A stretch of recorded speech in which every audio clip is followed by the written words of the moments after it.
This week we have Martin Latulippe. Martin, welcome to the podcast. I'm so happy to have you here. Thank you so much for having me, Stephanie.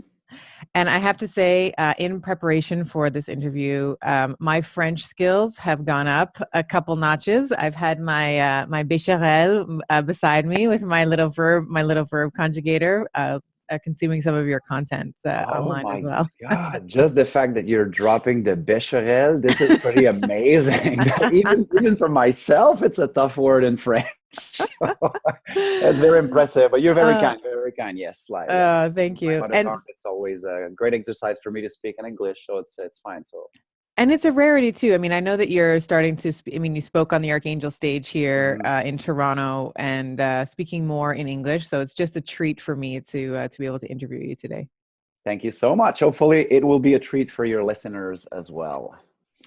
So let's start talking about for people who are not familiar with you. I mean, of course, for as long as I've known you, you're a model for outstanding human behavior. You're compassionate, you're generous, you're giving. But for some of the listeners who are not familiar with you, let's talk about. I mean, you weren't always a speaker. You weren't always this entrepreneur, this motivational speaker. You had a previous life as an athlete. Is that right? Is that right? Yes, yes, this is correct. I used to play a lot of hockey, ice Hmm. hockey. Yeah. So you were Canadian royalty, basically. Yeah, growing in Quebec, it was almost like a mandatory, but yeah, I became a hockey player at an early age. It became an escape for me Hmm. because school was very, very challenging to me. And hockey became an escape where I discovered myself, discovered a true passion, discovered mindset as well, performance, kind of fell in love with that topic back in the days. But yeah, previously, like I spent a lot of years traveling the world, playing hockey here and there, and it was such an amazing school of life, if you Hmm. want. And we were sort of in the pre-chat when we were chatting about what we were going to talk about today. You were Hmm. saying, there was an incident in terms of, you were hit in the. Do you want to describe what happened to you when you were? Yes, Yeah. yes, absolutely. In 2001, I had the amazing privilege to play for Team Canada at the World University Championship in Zakopane, Poland, and I was having I had the privilege to be team captain of that team. So just imagine you're at the top of your life, top of your world, and all of a sudden, in the middle of the round robin tournament, I got hit by a skate in the neck, and I got millimeters from dying, literally. And uh, I remember that moment now, reflecting back. It was certainly like a defining moment for me because already at that time I had the dream to maybe become a speaker when speaking was not even a thing. Hmm. 2001, becoming a coach when coaching was not even a big team. Now it's all over the place. It's mainstream. But I was so afraid. I was so like, I'll do it later. I'll build some credentials first. I'll make, some success for myself first, and then maybe in a couple of years I'll become, or I'll go after my dream. But I remember when that incident happened, it kind of created a massive sense of emergency to go after Hmm. my dream right now. It's as if I had no time anymore to wait 3, 4, 5 years to keep feeding my fears, keep feeding my uncertainties, and just do it in 5 years. When I came back from Poland, of course, the doctor saved my life. We came back with the silver medal. It was just like an amazing event. But the most important medal I came back with was that reflection that I truly think that life is now. And maybe it's time for me to tackle my fears, tackle my uncertainties, and launch myself right away at the pursuit of that dream to, to spread my wisdom, my passion with impacting people and helping people to be better performers, succeed more in life. But it was like, you can imagine, like quite a giant leap to start doing that. They went out of college when there was no YouTube. There was no, like, it was not like mainstream like it is nowadays. Like everybody knows about motivational speaking, coaching, and all of that. But yeah, that moment certainly shaped a big portion of my early career for sure.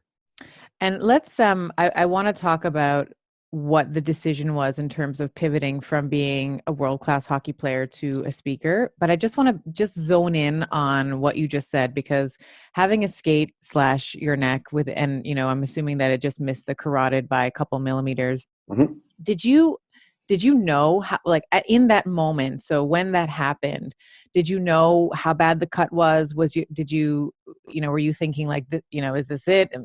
This is like the end of my life. What was happening in your Mhm. body? What was happening in your mind at that point? Yeah, everything goes so fast. At first you see all the blood on your jersey, so you don't realize it, but you know that it's certainly not the best place to have a skate in that situation. Sure. So, but the first couple of seconds, the minute I saw some of my teammates, their reaction made me panic because I was not seeing the cut. I was not seeing how severe it was. But when I saw their face of being super scared for me, Mm-hmm. then I went like, okay, maybe it's serious here. So, but then quickly right after that, the doctor, because when we do an international competition like that, we always travel with a Canadian doctor just to make sure we have like world class treatment if anything happened. And I don't remember her last name, but first name Marnie from Calgary. Marnie, if you listen to that podcast, I just want to say hi. You saved my life. But she just quickly calmed me. She quickly, like, she just went like right next to my ear, and she said like, "You'll be fine. It's all good. I'm here. I'll take care of you. It's not as bad as you think. No big major damage." Like, she went in a place of calmness like so fast Mm-hmm. that it put me in a place of calm as well. So, but of course, everything was rushing in my head. I had a lot of fears, like for a couple of minutes. But I don't know. After 5 minutes, I was like, okay, I'm in good hand here, and everything will be fine. It was more after reflecting back. I was like, okay, because one thing I'm not mentioning is that couple days before, I got nominated to be the flag bearer of the Canadian delegation. So you imagine, you enter That's the a huge stadium, honor. That's a huge 30,000 honor. Yeah. people Yeah. clapping, applauding. So you have that feeling that you're at the top of your world, and then you're named team captain, and then 2 3 days after that, you got millimeters from dying. So to me, I was more like, really, it can happen in such a very stupid way. Mm-hmm. It could have been done just like this. So to me, reflecting back, I was like, okay, silver medal, cool, but the real medal is do life. Do your life as hard as you can, because you only have one life. I know it sounds cliche, but when you have a taste of death knocking at your door saying like, hey, surprise, surprise, Mm-hmm. like, don't get in a place of complacency, because it can happen anytime, young man. To me, it was like the real message that I've received from that. Of course, it's the significance I decided to attach to this. Like, I'm sure I'm not the only hockey players who had such an incident. But to me, the message that was delivered to me, like, I love trying to figure out what are the messages that life are sending me. This is the significance I've decided to attach to this incident, and it was very valuable to me. And I think, I echo what you're saying in that I don't think a lot of people realize how fragile life actually is.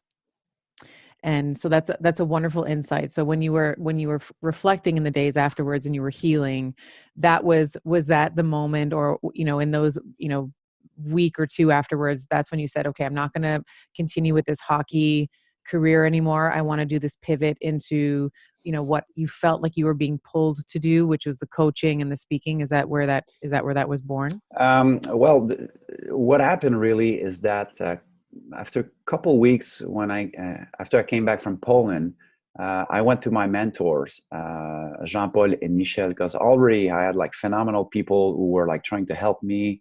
They kind of saw the potential I had, but the plan prior to the World Championship was exactly what I've described to you a couple of minutes ago. Was, hey, go compete, because my hockey career was over anyway. Like, I was not professional hockey. I was not professional material. I was like university, which is still a great hockey level. But Hmm. for me, it was over. It was time for me to pick a career. So my mentor said, like, hey, you're too young. You have no credentials, no experience, no money, no nothing. Go work first, build yourself some credentials, try to be a star in your field. And maybe after that, you can go after your dream. So when I came back from Poland, little change of plan. I went back to my mentors and I said, like, I don't have 3-5 years. How about we do it now? Let's Mm-hmm. figure out with the resources we have now, with the credibility I have now. I know it's not a lot, but how can we make it happen now?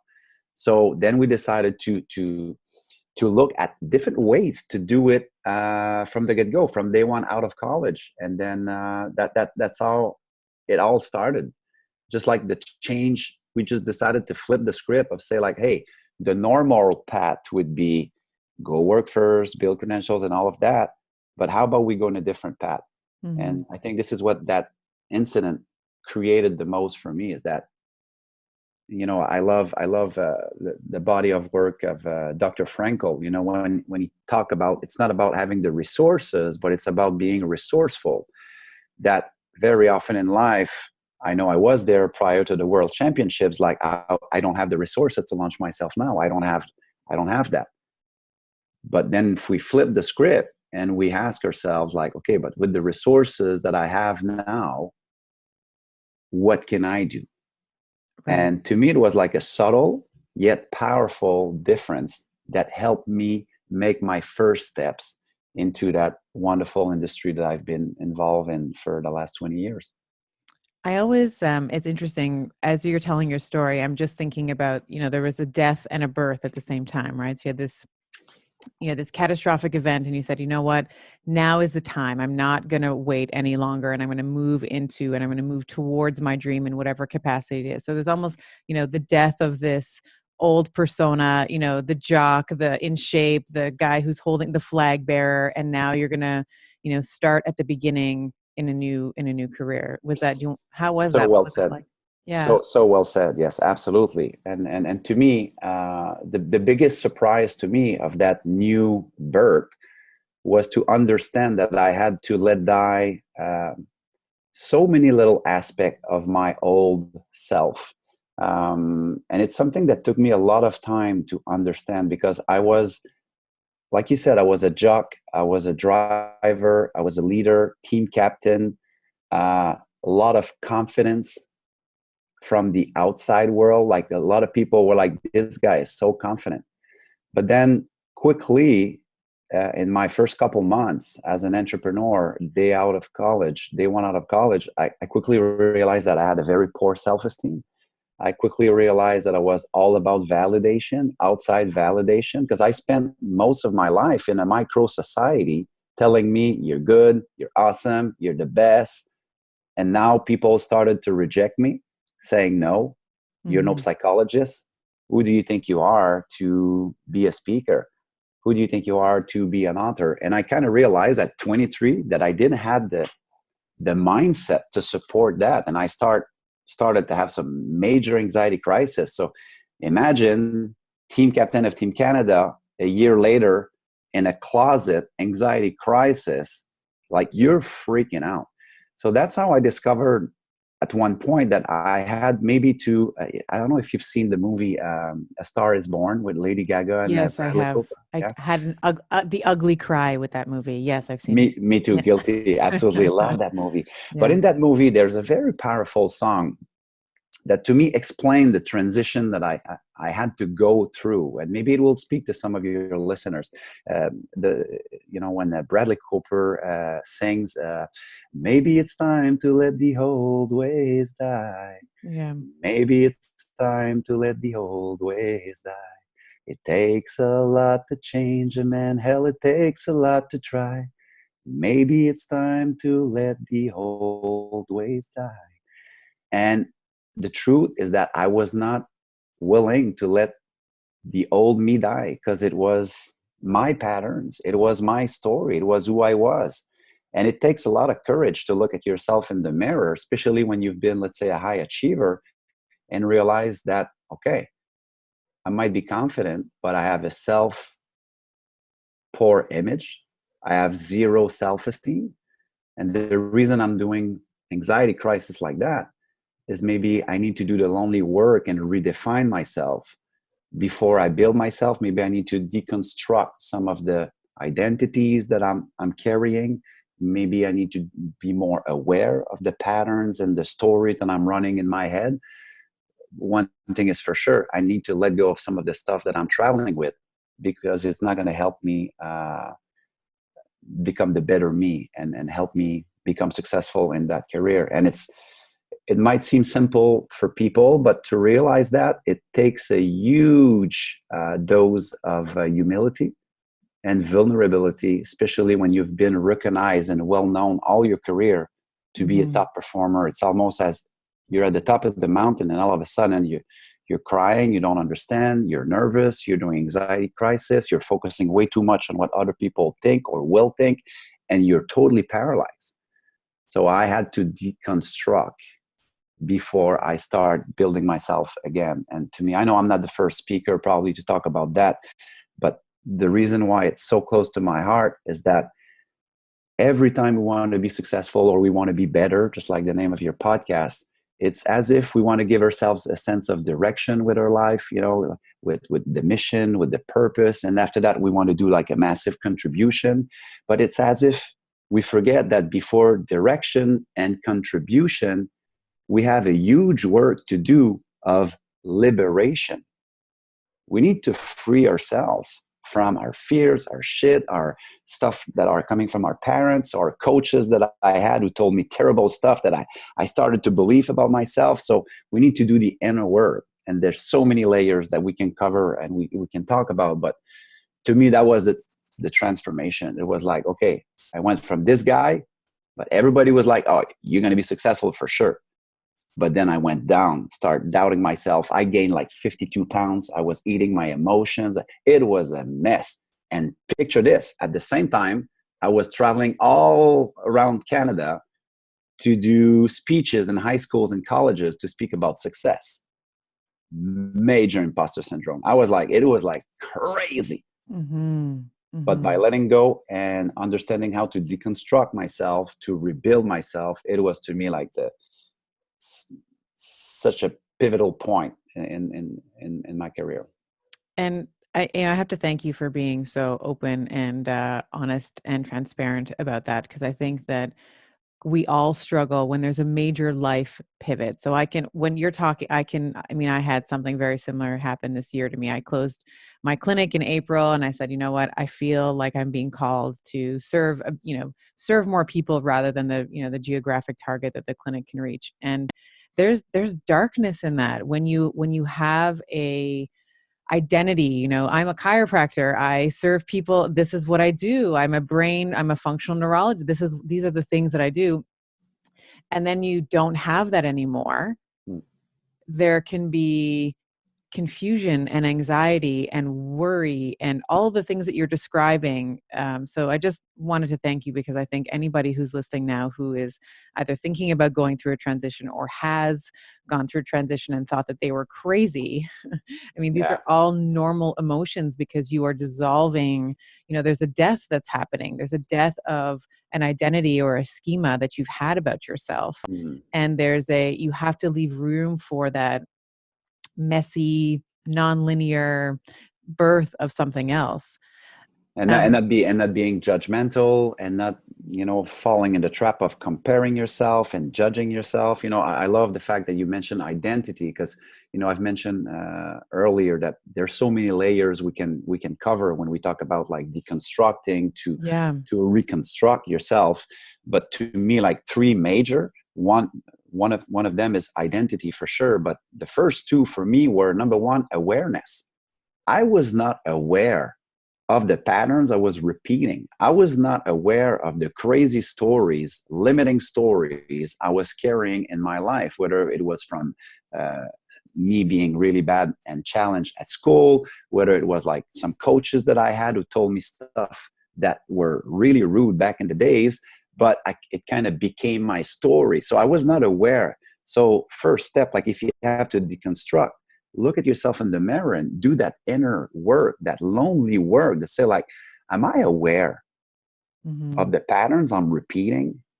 Because if we're I mean, if we're honest enough, close enough to our emotions, we know we're repeating patterns here every Mm-hmm. year, every month. So to face and have raised the level of awareness and change the stories, it was super powerful for me to realize that inner dialogue was not there. I was weak mentally. I was weak with my mindset.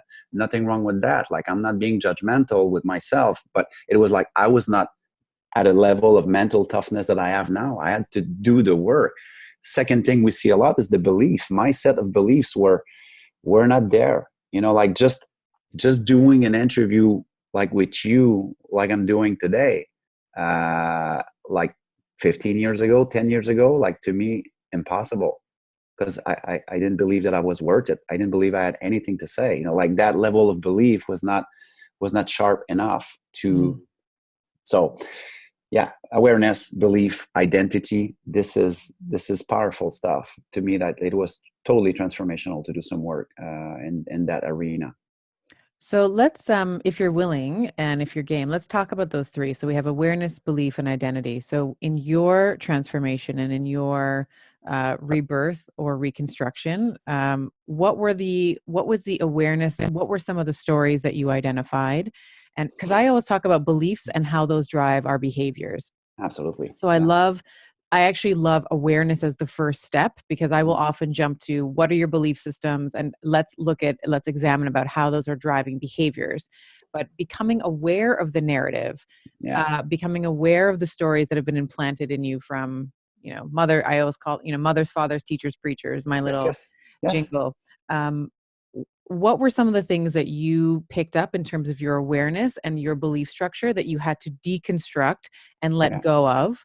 And then how did you replace those with healthier, the mental toughness and the mental grit that you talk about now? How did you replace those with Mm. what you have now? Great question. I love it. To me, the biggest jump was probably in the awareness arena, was probably with understanding my emotions, like how the patterns of my emotions were totally toxic. There's only probably four things we can do with emotions. Okay, like, number one, we can avoid emotions. Mm-hmm. Number two, we can be in denial with our emotions. Okay, and I was doing a lot of that. Every time I had to, let's say, do a new challenge with my new career as a speaker, and then anxiety, stress, fear, just with the idea of doing that, well, I was avoiding. Like, I have a story that is well known. I share that with my students all of the time. My mentor, Michel, got me my first gig, like professional paid gig. And I had to do a small little portion in English in it. So imagine your mentor is booking you a gig. He's Mm-hmm. putting his credibility on the line. Mm-hmm. You know what? I never went. And I never went. I never did that gig. I was in my closet doing the biggest anxiety crisis ever. My neck completely red. My forehead completely red. The phone was ringing at my home. I knew it was Michelle calling to say, "Where are you?" Mm-hmm. Totally choked, totally dropped the ball. I was avoiding the emotions. I was putting so much emphasis on what other people would think, the the criticism and all. And I imagine that 2 3 years before, team captain of Team Canada, I was Yes. freaking out, Stephanie. Okay, Yeah. so you can avoid emotions. I was not aware that I was avoiding a lot of emotions. I was not understanding that, hey, you can go and face it, learn how to manage that. Okay, so avoid denial. How many people go through some, life experiences? They know they're experimenting certain kind of emotions, but in total denial. And their friends go like, "Oh my God, do something about it." No, no, it's fine. It's fine. They're in constant denial. And the third thing we do a lot, that I was doing a lot, I was not aware of, is we exaggerate the emotions. That old drama. So to me, back in the days when I was not aware, one little event like this, Stephanie, I was making this with that. I was like Right. exaggerating everything. I was like, "Oh Mm-hmm. my God, my career is so over. My talk went really bad." So I was like amplifying and exaggerating all the time the emotions, which was bringing me into repeating a toxic pattern all the time, self-sabotaging myself all the time, until I understood with awareness that emotions are nothing more than messages. But the key is that you need to be humble enough and vulnerable enough to ask yourself a question like, hey, the emotion I'm experimenting right now, if that would be a message that is sent to me to change for the better, what would be that message? And you need to serve yourself that little medicine. And to me, maybe the message back in the days was like, hey, Martin, stop focusing too much on what other people think. Embrace the fact that it will be not perfect at first, but give yourself a chance to craft your craft. Whatever the message is, I see people all the time not having the level or not doing the work with awareness, and they go like, oh my God, I'm so stressed, I'm so stressed, I'm so stressed. They amplify, they exaggerate, they deny, they avoid. But hey, what if that emotion right now that you're feeling would be a message that is sent to you to change for the better right now? What would that be? Maybe the message would be, oh, maybe I need to stop to say yes to everybody at the cost of always saying no to myself.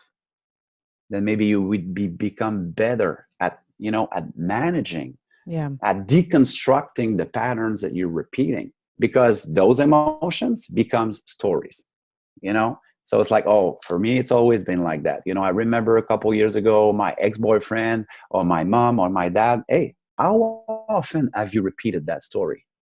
Because, you love the topic of belief. Is that belief is what? Repetition linked to a strong emotion, the sense, the meaning we attach to it. And then after that, it's a choice.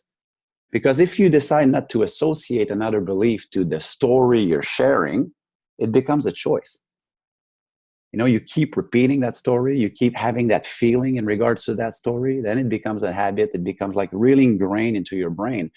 So to me, awareness, emotions was a huge, huge work that I had to do. And even today, I have to remind myself that, hey, there's only 4 things I can do with my emotions right now.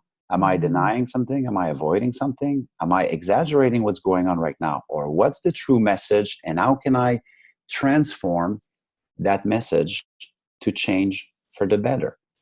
Just a higher level of awareness. And to me, it works like a charm. It's so amazing. And I think this really bridges well onto the topic of failure, because when we think about success, you're talking about, in order to be successful, you have to deconstruct these things. But one of the things I have noticed, both in myself, in patients that I've cared for, clients, what have you, is we are so afraid to be beginners. We are so afraid to fail that we will, and I think this is just a human condition. So I'm saying we as like a general we, Mhm. the, um, we will avoid starting something or pursuing the dream because we are afraid of failure. We don't. And one of the things I've always, I can, say I've suffered from anxiety. I have all these things, but I have always been willing to suck. When I start something, I have always been willing, and even in starting this podcast, it's, it's still early days, Mhm. we're 20 episodes in or what have you. But it's hard for me to listen to the first couple of interviews that I did, Yeah. because I can hear little things that I'm doing with my voice. I can hear little filler words that I'm putting in. But one thing I can say is I have sort of thrown myself into it, and I know that I'm going to suck a little bit for a shorter period of time, but that allows for that mastery. But that's a powerful belief, just to piggyback that, like, we have awareness, but now what you described, to me, it's in the belief department. You give yourself permission to believe that it's normal to suck at first. Yeah. It's going to be like a rough run, but it's Mm-hmm. what crafting is all about. I Mm-hmm. was doing an interview a couple days ago with Jean-François Menard, GF Menard. He's the number one mental preparation in the French market around the world. He works with Michael Kingsbury, like the top Olympians in Canada, gold medalists, Tessa Virtue, Scott Moore. And he was like, every time you see an Olympian winning a gold medal or something like that, and then they got all the limelight and the standing ovation and the sponsorships, like nobody have access to the 20,000 times that they fell on the ice. Right. They gave themselves permission, but that's belief, because a lot of people speak about belief, like in the self-growth, self-help industry. And there's many ways to look at it, especially with neuroscience now. But to me, like in a very simple way, is that what is a belief? It's an idea that you believe to be true.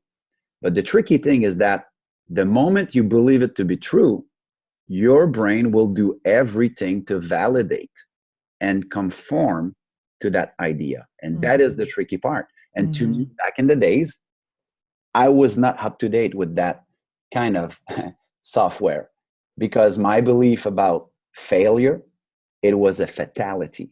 Back in the days, because of my hockey player identity, when you lose, you're bad. When you lose, the coach is mad at you. When you lose, your parents don't even talk to you in the car on the ride back home. So to me, failure was massive pain. And then all of a sudden, I get into a world called entrepreneurship, where failure is a black belt. It's a badge of honor. And I'm like, what? I had to change the software. The belief, the idea I had was wrong. So I had to make new neuro association about, no. Failure means this. Failure means that. Who are my role model at failing? Who are my role model at crafting, going the extra mile, going the distance? And then they finally achieve something. So, and for our listeners, it's very important to me that they ask themselves those very challenging questions, like, what do I believe to be true about money? Because it's subtle. If you think that money at one point, like, yeah, I don't have money, but at least I'm happy, that's a belief. You're sabotaging yourself. Change that software. Be careful with what you think, because that belief will become just an idea that you will try to validate every day, day in, day out. And what I've learned, one of my friends, he's a neuroscientist. He's got his own department of study in Israel, Tel Aviv. And he goes like, what's tricky with the beliefs, Martin, is that our brain will do everything in his power to satisfy your belief more than satisfying your desires. And what it means is that we can have hundreds, thousands of people every year. They have tons of desires, big goals, big intentions. They want to change the world. They want to reach their dream. It's their desires.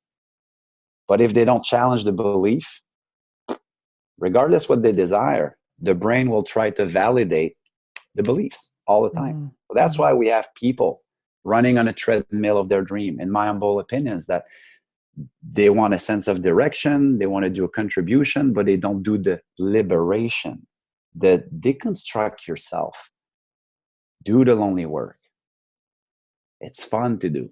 It's tough sometimes, but the payoff is just phenomenal. And it's a never-ending quest, in my opinion. Still working on it every day. And I agree with you. And it's interesting too, because you see children, my kids, and I know you have a son as well. Our children also take on that belief very early on. And we have a practice at dinner where we go around the table and we say 3 things that you're grateful for that happened today. We do the same. I don't remember where I heard it, but it was maybe I can't. Maybe it was Sarah Blakely. She was talking about failure, and I said, you know what? I'm gonna ask them where they failed today. So we did the gratitude. We said everyone did the 3 pieces of gratitude, and then I said, okay, and where did you fail? And when we first started doing this exercise, the kids did not want to answer this question. They were like, I didn't fail. I did everything perfect today. To the point where we had to define failure. And I said, listen, all failure is you tried something, it didn't work. And the clue there is that that's not the right way to solve it. That's all it is. So once we sort of defined it that way, they were like, oh, well, I was working on this math problem and, whatever the example is. But I wanted to really take the charge off of that word for them, because I think I was never taught that. I was in the same boat as you very much. And I have and I think I don't know if this was true for you, but I also am of that type A personality. I want to push, push, push, go, go, go, achieve, achieve, achieve. And then failure for me was also very much I wanted to avoid it in some ways. I wanted to make sure that I was proving that I was, all my success was, telling people I'm worthy, I'm smart enough, I'm capable enough, all these things. But if you can just, I think from a young age, and even as an adult, it really doesn't matter. But for my kids, I could already see, where did you fail today? And they didn't want to answer it. So now it's, at the dinner table, it's almost like, oh, you didn't try hard enough today to fail, like, oh, you didn't get to fail today, like that's kind of how we've reframed it for them, because you're going to fail. You're going to fall on your face. Mm. Um, I love it. I call that having a GPS attitude. Like if you look at what a GPS does, like when it's a traffic jam, or when it's the wrong road, mm, what does the GPS does? Recalibrate. But us, when we face failure, we go like, "Oh, I knew it. It wasn't for me. Yeah, well, I we should. ascribe it to, we ascribe it to ourselves. We say, oh, it Exactly. must have been me. That Exactly. it's something about me that's defaulty, or faulty. That's why I didn't. Yeah. Exactly. Instead of just like, hey, okay, obstacle, failure, recalibrate, go left, go right, go up, go down. I know Mm-hmm. it sounds like easy to say, but again, when you start to look at how mindset works and how the top coaches in the world work with athletes, we think that what they do with athletes prior to Olympics is rocket science. It's NASA material. No, it's simple stuff. Mm-hmm. Simple, so simple stuff. So it's same thing for us. Like how can we use like an anchor or an image when we're facing a failure? It's either we attach a strong meaning to it, that it's a fatality, then it's a belief, then it becomes an emotions. You feel like crap. Or you go like recalibrate. What can I do next? Can I call my mentor? Can I listen to the better podcast? There's so many things you can do to recalibrate your mind and Mm-hmm. go to your next action, instead of like trying to build yourself without liberating yourself first. So Mm-hmm. anyway, I know. I love what you're saying. This is gold. This is really great. And I don't what know. are It's my truth anyways. So it's like, I know maybe it doesn't sound sexy. Like a lot of people, it's like, hey, tell us how we can succeed better, have more success. Mhm. I'm not, don't mean to generalize, but there's a lot of people now in that society that's what they want. They want to have the big dream. They want to have a lot of success. They work hard, they hustle, they put a lot of efforts, but sometimes they don't have the results that they want. To me, it's clear is that they need to do more of that inner work. Mm. Um, and nothing wrong with that. When you look at the top performers in the world, they do the lonely work. They do the awareness. They do the belief, constantly challenging. Because to me, Stephanie, I said earlier that it's still a quest. Even myself, like if I'd have to add number 4 to awareness, belief, identity, it would be a better observer of me. Because very often, even today or last week, little me can show up Right. all the time.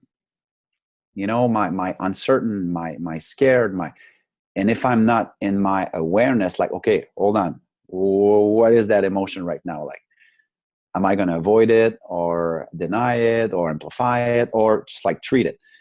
I need to stay constantly aware. I need to constantly say when I'm in front of a big challenge, if I start to doubt myself, if I start being afraid or a belief, which lens is it, like the 15, 16, 20 years old Martin lens of beliefs, or it's no, get rid of that thought and you can do it. Surround Mhm. yourself with the right tribe and go get the right coaches, and because this is the way to do it. So I love what you're saying around your inner child. We've had Dr. Shafali Sabari on the podcast, yes, I and love her. she's phenomenal. And she talks about, one of the things she said was, it's very rare for me in her practice. So she sees a lot of, parents and children where Yeah. there's, some dissonance between them. Their relationships are strained for whatever reason.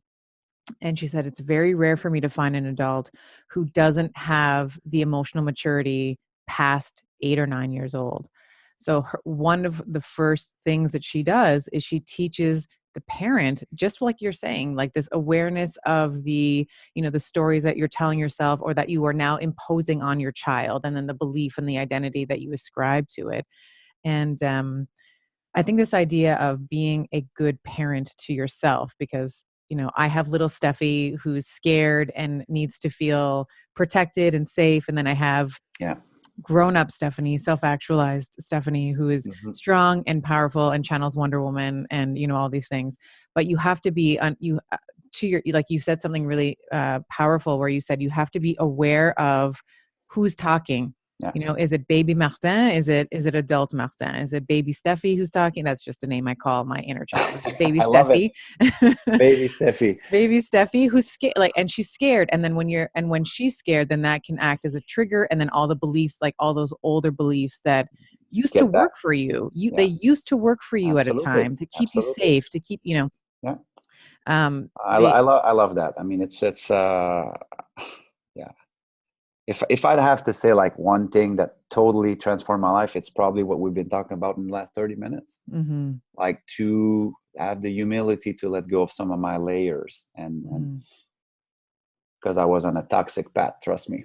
It mm-hmm, was like the way I deal with that now very often is that every time I go through a place where I'm not that aware, or I pick the wrong belief, or it's not my true identity or my world-class identity that I want to show up with in the world, instead of feeling some guilt, because I was really big on guilt.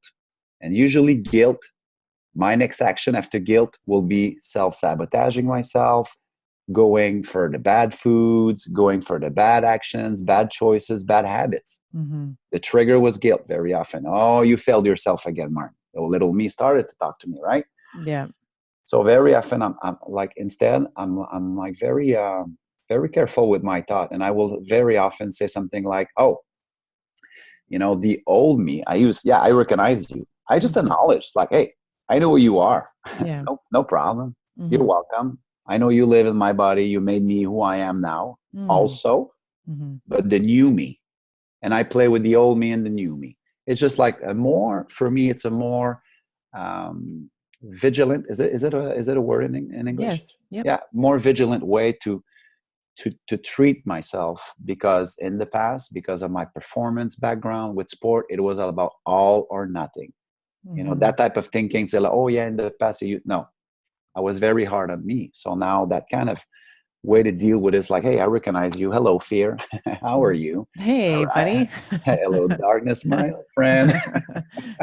But to see what we're talking about here, I was thinking when you said about asking your kids what do you feel. To me, is that you go deeper. But, in that movie again, A Star Is Born. I love the shallow. Oh, yeah. In the shallow, we're far from the shallow now. We live in a superficial world very often. How about we go deep? If you go away from the shallow, you go far from being shallow, it means you will do the deeper work. And that's the conversation we're having now. And that's the type of conversation I want to have nowadays. It's like, hey, go deeper. It's like, don't be afraid to have that conversations with your kids. Don't be afraid to have difficult conversations with your husband, with your wives, with your friends. Call them when they're not showing up at their best. It's deeper, it's tougher, but it's not shallow. It's not superficial. Mm-hmm. What are some of the ways that you interrupt or you pattern interrupt? So if you have, if you notice, the old you, baby Martin is coming, and the fear and the self-doubt, are there ways that you have discovered, just like tactical ways that you found an easy way to interrupt? So I know that one of my mentors, JJ Virgin, used to wear a little what are those called? A little elastic band around her wrist, and every time she heard herself, she'd like snap. She'd like Mm, give herself a little snap, like stop it. And mm. for me, I find movement really helps. So I'll just jump on my rebounder or just dance or something. Is there things that you have found that help you change your state when you're sort of feeling that? Yeah, absolutely. I don't know where I first got this. I don't know if it's Michael Gervais or It's called get into your circle. Get in your circle. That's it. So the way it works is very easy, and it's an exercise that I do even to this day. You take a white piece of paper, you draw a circle. That's it. And outside the circle, you write everything you have absolutely no control on. You write everything that is like old stories, patterns, stuff that is not you anymore, circumstances of life that happen to you outside the circle. And inside the circle, you write thoughts, emotions, and actions. Only three things you have control on. And every time I feel, let's say, misaligned, or I want to go back to the old me, I know exactly where it is. It's outside my circle. It's not me. So what I do is sometimes I look on the floor. I'll draw a circle on the floor. I can be at the grocery store. I can be backstage prior to a big speaking event, and I'll get in my circle. As a reminder that thoughts, do I control all my thoughts? No, but I control the meaning of it. I control the significance that I will attach to the thoughts that are going through my mind right now that will lead to emotions. Emotions. Am I amplifying, denying, avoiding? No, I'm here. What are the messages here? Get ready, prepare, whatever that is. And then next action. So, and I think it's Michael Gervais. I don't know if you know him. It's a psychologist, well-known psychologist in the United States. Phenomenal work. And I think he was sharing that strategy, Stephanie, is one of the strategy he used with, I don't know if you remember the guy by the name of Felix Baumgartner, who jumped from the space. He became the first guy who do like a skydive, Red Bull. It was a big stunt. Like it was the first human being to do that. You know, the odds to die were really high. Okay. And one of the exercise that he did with Felix is to muscle up the mindset to say you have absolutely no control for everything that is outside your circle. Get into your circle. So to me, you know, the anchor I'm using again, self-awareness is so important. Every time I have the heartbeat going a little bit faster, every time I diminish myself because there's more important people in the room than me. You see, it's old patterns that I used to run. Every time that I was more successful people than me in the room, all of a sudden I was diminishing myself. Stupid, but you know, that was my patterns. Now, every time I feel something, anxiety, stress, frustration, whatever that is not in alignment with who I am in my mission, it's either I take a piece of paper, draw a circle, and I remind myself where I need to stand, or I just do it physically. Sometimes people don't even know what I'm doing. I just take a little step in my circle, and then I align myself. Thoughts was the meaning of it. You know, I'll share an interesting story with you. Back of the scene story. 24 hours before speaking at Archangel this year, with the whole family, my wife said, "Okay, it's time to go. Let's catch the plane." And I'm like, "Yeah, no problem." And she goes like, "Do you have everything?" Because I'm a little bit messy. Sometimes I forget stuff. And she goes like, "Do you have your driver's license? Because you need your ID."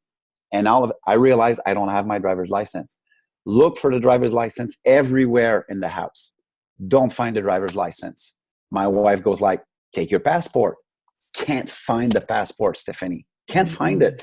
So we drive to the Service New Brunswick to see if I can have a driver's license. It takes 2 weeks to get one. Don't find the passport. So imagine this.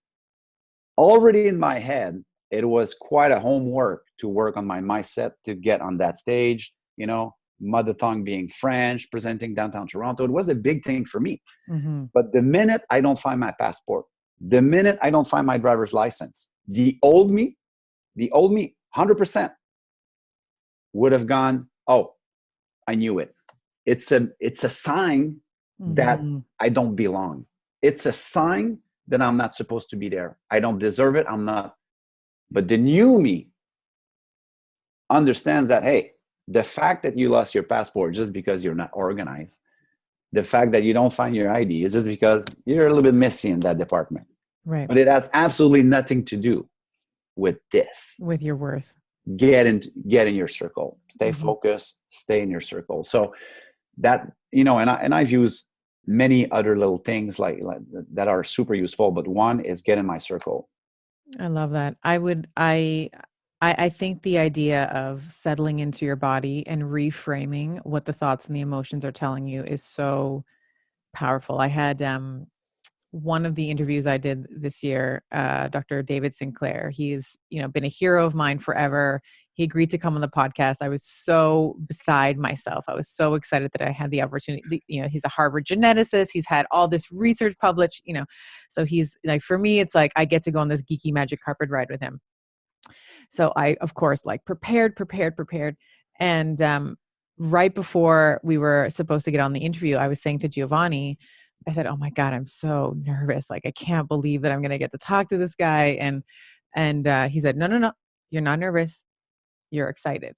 Yeah. And it's just Same that, like, emotion. it's the same. Yeah. It's Yeah. just, it's the same thing. Like I was like, you're right. You know what? I am excited because I get to speak to one of my heroes, and I get to, download his brain, and I get to, have this really great conversation with him. And I think that the nervousness or the excitement was really coming from me wanting to do a good job, and me wanting to exactly. wanting to serve, and wanting to put out excellent content. So at the end of it, so this is another thing that I do. I'll give you a little behind the scenes thing, since you've been so vulnerable to share with me. I will record. I'll either take snap, like when I'm feeling really great, or I get a really great testimonial, whether it's podcast or work I've done or what have you. I'll take screenshots of it, and I have a folder on my phone. So when I'm not feeling great, when baby Steffi's, running the show, I will go into that folder and look through some of the things, like the lives that I'm impacting or the people that I'm helping. Yeah.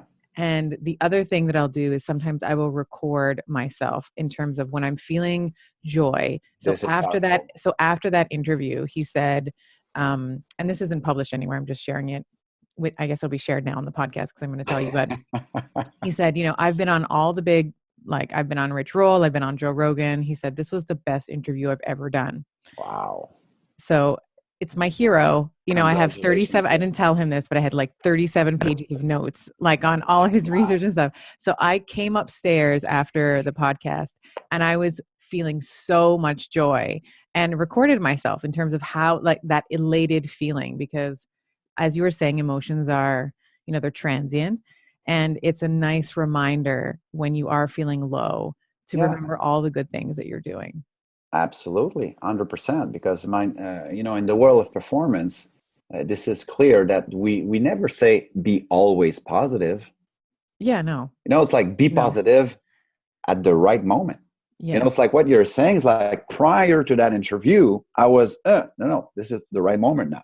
Mm-hmm. You got to show up. You got to step up. It's either you let the moment define you, or you define the moment, the meaning you attach to it. So it's not nervousness, it's excitement. It's like, I want to do well. I want to serve. It's like, I'm always fascinated with how simple it is. Like, it's a simple strategy. Record yourself. But what I found, I don't know if you see that, but a lot of people, and I think I heard Jason Gaynard say that, people confuse the simplicity of an idea with its efficiency.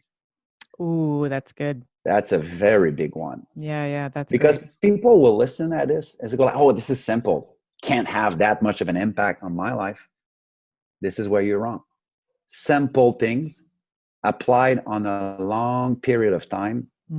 This is what is moving the needle. I remember one day I had a breakfast with a gentleman by the name of Dr. Wayne Halliwell, and he used to be one of the chief psychologists for Canadian athletes.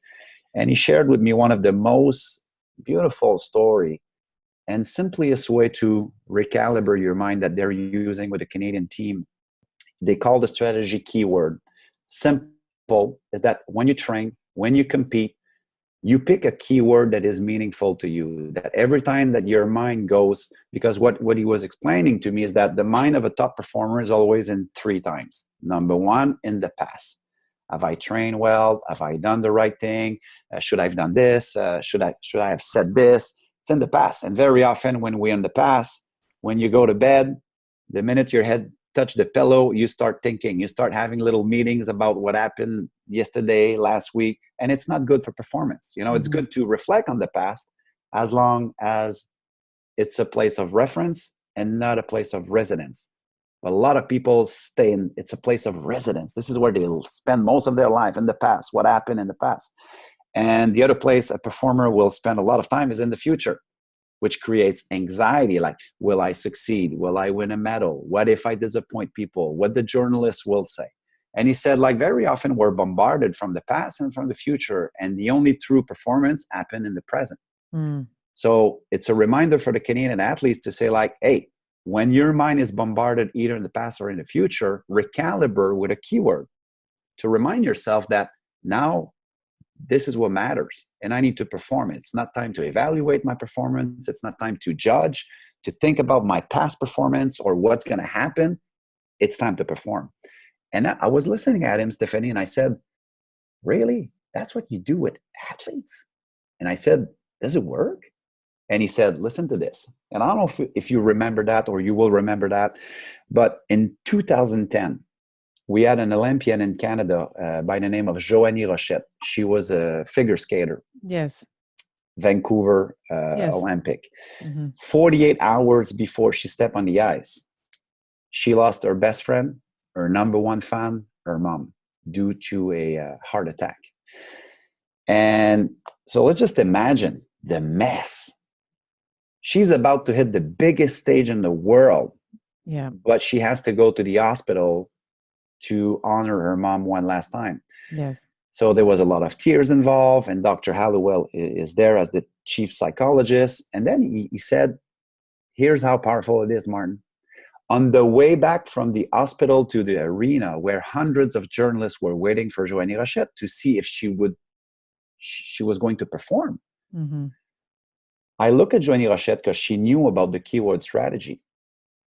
And then she had tears climbing down her cheeks. And I said, Joanie, I'm sorry for your loss. Terribly sorry for your loss. Right now, probably your mind is in the past, memories with your mom, and it's totally normal. And maybe your mind is in the future about, am I going to perform? Am I going to skate? I don't know.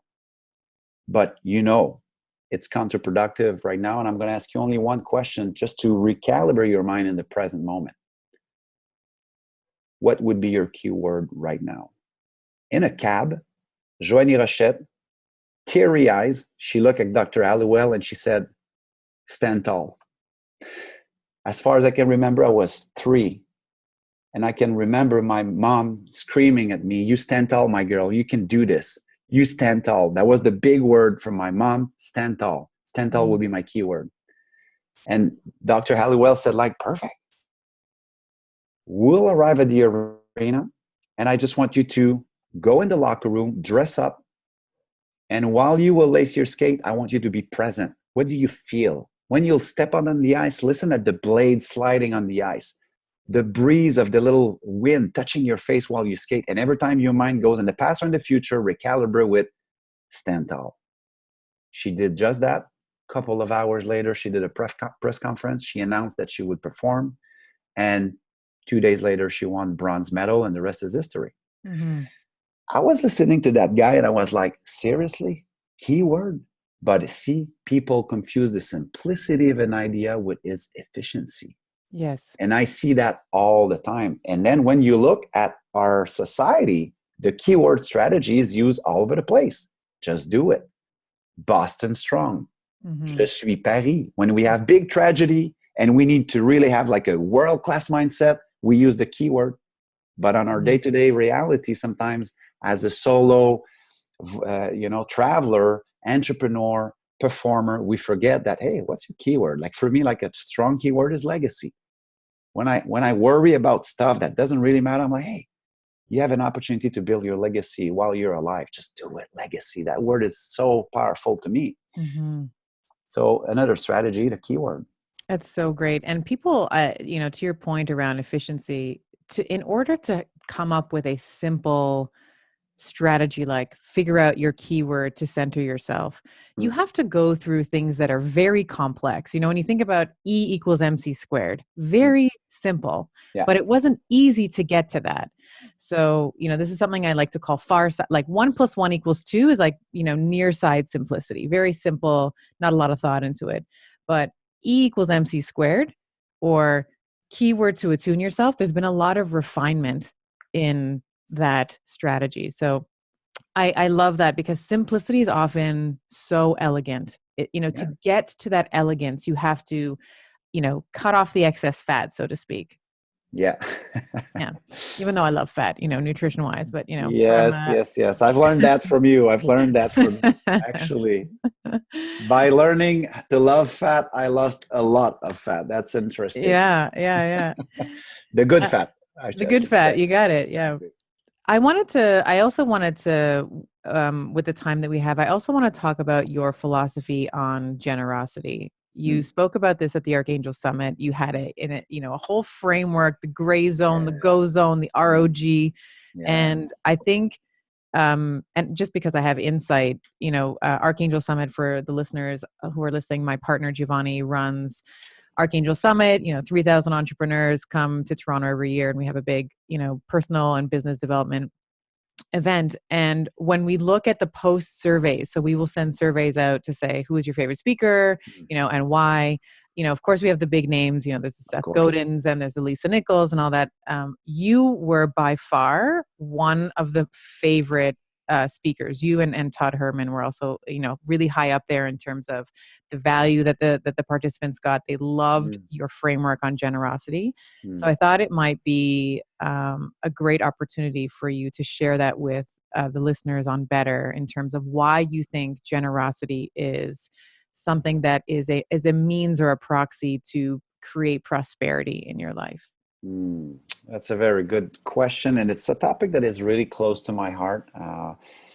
And what I shared at the Archangel, basically, Stephanie, and for the listeners, it was like my personal quest at trying to tackle my dream, basically, because the event was Dreamer, Yes. and we have a certain way to tackle dreams in our society because of the way people are teaching us how to tackle a dream. And to me, it was just like an observation that I wanted to share. I had never done that talk before, but I was like, hey, it's my friend Gio. I'm going to do something that is super customized for him. And it will be like a very profound reflection about what do I think is the best way to tackle a dream. So before I talk about the framework of the infinite generosity prosperity loop, my my premise is that the way the society is teaching us to dream or to go after a dream, to me, it's a little bit of a broken model or an incomplete model. I call that the linear dreaming pattern, because what the society is teaching us is, number one, go after your dream, find your dream, go after your dream, which there's nothing wrong with that at first, because it will give you a sense of direction, a sense of passion, a sense of what you want to do with your life. That's perfect. And then what do? We start hustling, we start working hard, making all the sacrifices and paying our dues and all of that in the hope to generate prosperity. And hopefully, with that prosperity, we'll generate enough prosperity to finally serve and make our difference through generosity. It's a linear way to look at it. Dream, prosperity, that will lead you to generosity. It's as if the society is telling us, you'll be generous then. Mm-hmm. It doesn't have to be your truth. It was just my truth. And I know every time I was pursuing a dream to say, like, I'll work hard on my dream and then generate prosperity. And then if I have enough prosperity, then I'll play the generosity card. Every time I was stuck in that little trap, Stephanie, it was never enough. I was not fulfilled. I was always comparing myself with other people's success. And it was not like an efficient way to tackle my dream for me. So what I discovered, like after 7 years into my dream, is that, to me, keep pursuing my dream, yes, but also focus on OPP, other people's dream. And when I decided to become a dreamer for other people's dream and see how I can serve people, how I can help them with their dream, and sometimes with crazy support, crazy commitment. Like that's what I call the gray zone. Like Mm-hmm. the way the infinite prosperity and generosity loop works is that first you start with other people's dream. Like, yes, you can go after your dream, but also make room, make space for, are you serving and helping other people achieve their dreams? Because it will bring you what I call the unexpected ROG, return on generosity, beyond your wildest dreams. So you start with OPP, and then the first homework we all have to do is ask ourselves, or ask as many people as possible, what do you need help with right now with your dream? Be be fascinated with that question. I always ask that question: how I can help you? What is your dream? What do you need help? What do you need help with? And Mm-hmm. then usually that question leads to interesting conversations. And very often it's simple. It's easy to help. And I'm not saying don't do those kind of gifts, but usually it's one level to be generous. The Mm-hmm. next level is what I call the gray zone. Because if you stay just in the easy zone to give, it's like if you look at an opportunity to give, you say, oh, wait, the only thing I have to do is press this button and watch my money leave my bank account and I'll feel good. I'm not saying don't do those gifts. What I'm saying is that very often where this law of generosity, prosperity pays the most is when you enter the gray zone. When the giving that is required or asked seems like it's a big give. Mm-hmm. It's a big ask. It seems like it's a stretch. My experience, this is where the payback and the return on generosity is the biggest. When it speaks to your heart, business wise, it makes no sense, but not doing it make no sense at all as well. So there's a gray zone. And when you listen to your heart and say, like, you know what, I'll be the biggest giver regardless, with my time, with my resources, with my connections. To me, that's a big sign that it's time to enter the go zone and say, you know what, I'll do it. And I've done crazy things. I know it's probably not the place to speak about that, but no, I spent 3-4 months writing a book for a sick kid who was in his final phase with a terminal cancer. I donated 1,000 books to a quadriplegic to do a fundraiser to give him the capacity to walk again. I've done so many, shave my hand for You have yeah, no hair right now. yeah, Yeah. exactly. People Yeah. don't see it, but it's growing now. Mm-hmm. But I've done so many things that business wise, it made absolutely no sense, but it spoke to my heart. And what I realized is that when you put generosity at the middle of everything you do, this is probably the fastest way to energize your dream instead of just being like egocentric with your dream and just focusing on your dream, your vision. You do that, yes. But if you put generosity first, it's as if that loop will come back to you. It will fuel you like nothing else that I've discovered for me. I know, because every time I went to help people, serve people in a big way, in the gray zone, Mm-hmm. I've always entered that other zone that we call who's helping who here. Because the truth, the parents that I wrote the book for, the boy who was in his final phase with cancer, every day they were telling me, thank you so much, Martin. Thank you so much for doing that. But the truth, they were changing my life because they were bringing me so much perspective, love, understanding, about compassion, about what is it to lose a kid. So every time you go and serve on a big way with OPP, other people's dream, it the return on generosity, sometimes it's not just money, it's not just connections, it's energy, it's hope, it's perspective, it's wisdom, and then it fuels your dream just like magic. So instead of waiting to be generous, my message to people was like reverse engineer that and start. Yes, think about your dream, no problem with that, but make sure you make room for other people's dream and be the number one fan as many people as possible. Because if you look at what you do with your podcast, with everything, with your mission, you're a big dreamer for other people's dream. Look at Giovanni, big dreamer for other people's dream. And everybody that is in your tribe, they're also helpers of people with their dreams. And to Mm-hmm. see, this is the kind of entrepreneur and the kind of people that really excites me, because they're making a difference, they're moving the needle in their community, they're changing lives. So to me, it's a model that since I've met that boy in 2007, that I wrote the book for, 10 Needles, title of the book, it really shifted my thinking because don't get me wrong, I was successful back then. I had some success, but shallow success, superficial success, not feeling fulfilled. But when I saw that this boy was a dreamer for other people's dream, that's what he was doing, basically, I said, you know what? I'll flip the script and I'll be the biggest dreamer for other people's dream as well. And now it's a game for me. It's a game. It's always like I meet this guy, so how can I help that person? And I'm Mhm. trying to go gray zone as fast as possible. And when my employees go like, Martin, you can't do this. This is crazy enough. Let's do it. When they say no, to me, it's the gray zone. When my wife goes like, come on, nobody's doing that, Martin. And I'm like, perfect. This is the gray zone. I'm doing it. And I could probably share hundreds of stories of stuff like that I've done, just because to me, it's not transactional. It's not strategic. It's intentional.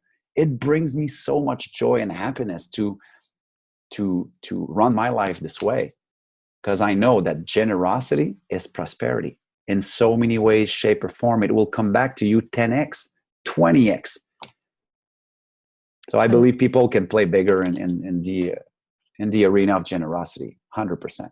And I think it also expands what your definition of success is as well. I mean, I think we always think of success as, money and possessions and acclamation and social status.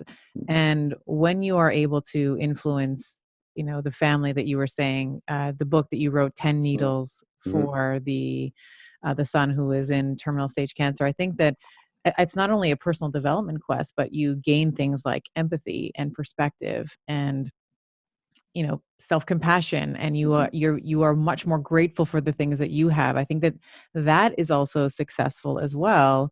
And when we look at your model in terms of the gray zone and the go zone, I think that it also has a positive feedback loop, but not only in terms of your impact, but also for your drive, and of course it's going to influence those typical markers of success: the money, the affluence, the possessions, all of those things. Absolutely. To me, that's what I discovered. It's like I decided to flip the script instead of being in the linear dreaming pattern that I was explaining. That is, yeah, dream, success, money, validation, everything, and then we go generosity. Look at the most successful people in the world. It's what they became millionaire, then they give to charity. Hmm. Yeah, but a lot of people, and you're close enough to a lot of entrepreneurs as well to know that a lot of people, they make a lot of money, and after that they have like a major crisis of meaning. They want to give back because they feel that they're not fulfilled. Right. So to me, it's like, okay, take that piece, put it right here in front, and make sure you travel with generosity all the time. All the time, little details, whatever it is, with the cab driver, with the people at the hotel where you are, try to do more of that. It's, yeah, it's magical to me, and I've shared some crazy stories at Archangel, that true stories that happened to me, that was like more reinforcing the concept and explaining why it's important and why it matters to me. But yeah, I'm happy that people understood the framework and Oh, you got a standing saw ovation. People saw were value. people were like, "Yes, more of that, please." Everyone Yeah, loved it. Yeah, I remember watching it, and I watched the videos of it. It was a really beautiful talk. yeah, thank you. Walk me through a typical day. So, day in the life of Martin Latulippe. Do you have a morning routine that you've established? Like most people that I speak to, at least high performers, what I'm noticing the trend is that they have some sort of structure to their day.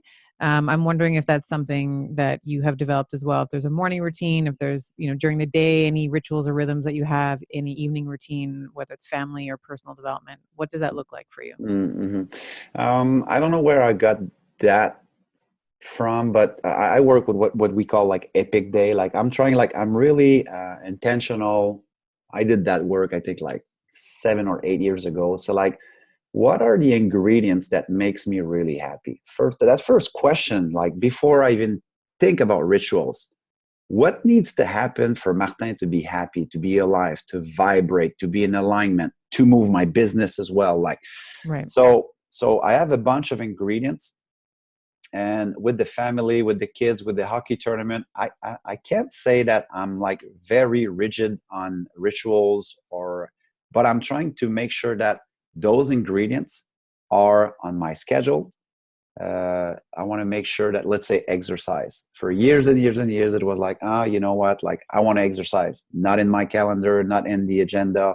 So it was just like a wish. Now I know I'm a better performer if I exercise, if I do some sort of activities. For years and years and years, I said, like, I want to be more present with my kid. Nothing in the agenda, nothing in the calendar. And of course, it became a wish, but it was never happening. So to me, it was like being more intentional with my day to see where will be my pockets of presence, my zone of physical activities, listening to music, connecting with my wife. And if I can have like multiple little moments like that in a day, to me, it's a great day. And it's important for me. I judge my life by my days, because I'm a big believer that at the end of our life, we will just be the sum of our days, right? Mm. So I try to be super intentional. It's like today, I have another opportunity to play the game of life. I know my ingredients, okay? And I know the ingredients that are not good for me. It's, it's not a ritual, but I want to make sure that I don't wake up looking at my cell phone. It's a cliche, but again, when I do that, I'm reactive, I'm sloppy. I do it sometimes, don't get me wrong, but it's not the best for me. Right. I watch Netflix, don't get me wrong, but if I do like a full week binging Netflix, I'm not feeling like a champion at the end of the week, So how can I go back to my ingredients? To me, this is my key. And sometimes it's super subtle. I'll give you an example. 7 or 8 years ago, before I had that reflection about what are the ingredients that makes me feel like I'm a superhuman and I'm just amazing. My kids, every day, they were at home around 3.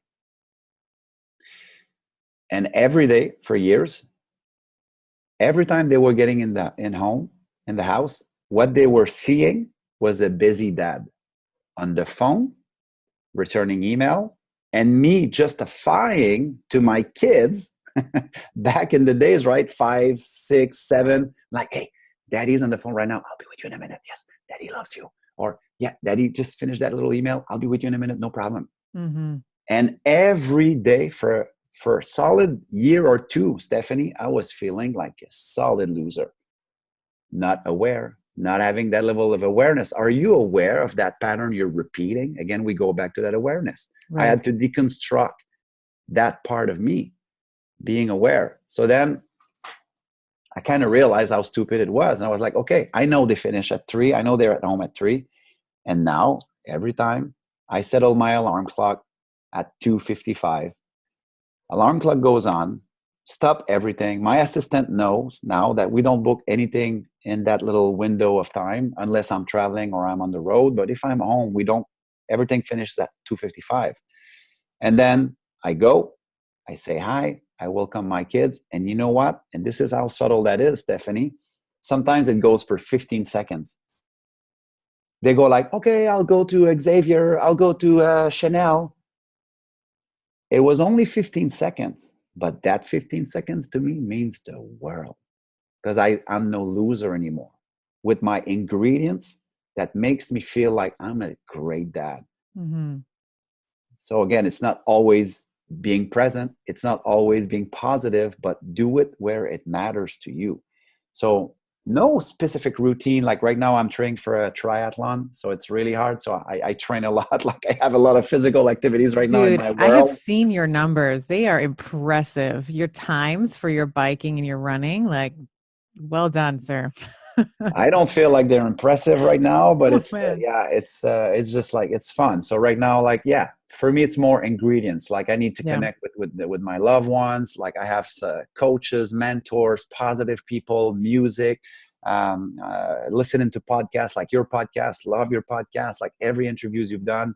Like at the beginning, the first couple you've released, I had the chance to listen to them, all of them. Like come on, you take notes, you finish that, you're inspired. For me, it's ingredients. Like Yeah. It's like a recipe, not necessarily. Yeah. exactly. I'm not Yeah. like, okay, between 6 and 7, I do that. No, it's not how I do that. I've tried that it was not me. Yeah, I find it's harder as well. I definitely have rituals that I like to follow in the morning, but I'm much more fluid in terms of when they start. And I think if you're a parent, there can be some guilt because you hear, things like, well, you have to wake up at 5 and you have to do this from 5 to 6. And, Yeah, no, for especially for the moms, I mean, moms and dads, but I find it's yeah, if the kid is waking up overnight, mom's usually up, mm, you're tired. You want to sleep at 5, you want to get as exactly. much sleep as you can. So I love what you're saying in terms of giving people permission to identify the ingredients Yes. and sort of sprinkle them in, when it's appropriate, rather than having a rigid, schedule from 5 to 6, you do this, 6 to 7, Yeah, you do that. like to Yeah. me, like a place where I'm more rigid is when it's a day of performance. Mm, So if I'm on the road and I speak, of course, I try to wake up a little bit early, hit the gym, eat well, revisit my notes, revisit the interview I did with the client. Because now yeah. I'm at the Olympic of my field, if you want. So I want to make sure prepare. But prior to that, there was tons of little moment of ingredients where, I had to prepare as well. But Right. was it rigid? Absolutely not. Hmm. You know, I just want to thank you for this conversation. I know what an in-demand, person you are, and this was when we were trying to schedule today. I know that this was one of the only times you had for like the entire year. So I'm so grateful that you've No, given me your time. no, you're And I think funny. you're. I think that the listeners are going to really benefit from, you've really taken the time to go deep and, download your perspective, your experiences, what you've learned from them, how you're different now, Mm, and being open and vulnerable, because it's really easy for someone to say, well, look at him, it must be so easy for him because he's Martin, like it's, something just that it comes naturally to him. And I think unpacking the idea that we are all just part of the human race, we all make mistakes, we all come from somewhere, I hope is going to be really I know I'm very inspired. So I wanted to just thank you for your time and for your wisdom. This has been a really amazing conversation. thank you so much. And yeah, hopefully there will be some valuable little nuggets of wisdom for your listeners. But thank you so much for having me. That was fun. Great challenge for me. But I'm happy that I decided to undertake that challenge. So Yeah, you did. You knocked it out of the park. If we wanted to, so I know that you have a big presence in France and Belgium and in Quebec, and a lot of your social, I know, is in English and French. So if people want to, they want to learn a little French, get some English inspiration, where can people find you on the web?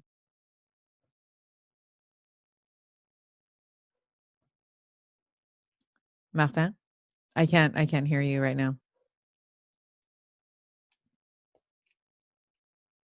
Hello. Oh, there you go. Yeah, Oh, sorry. yeah, that's Yeah, you can okay. find me like YouTube, Instagram. I'm very active with the video production Hmm. in French for now. But this is one of my next big action, next big project is to create content in English and have some fun because it's a skill I need to work. It's a craft I need to build. So yeah, so YouTube, Instagram, Facebook, Martin Latulippe. They can find me, no problem. Amazing. Thank you so much. Merci beaucoup, Martin. You're welcome.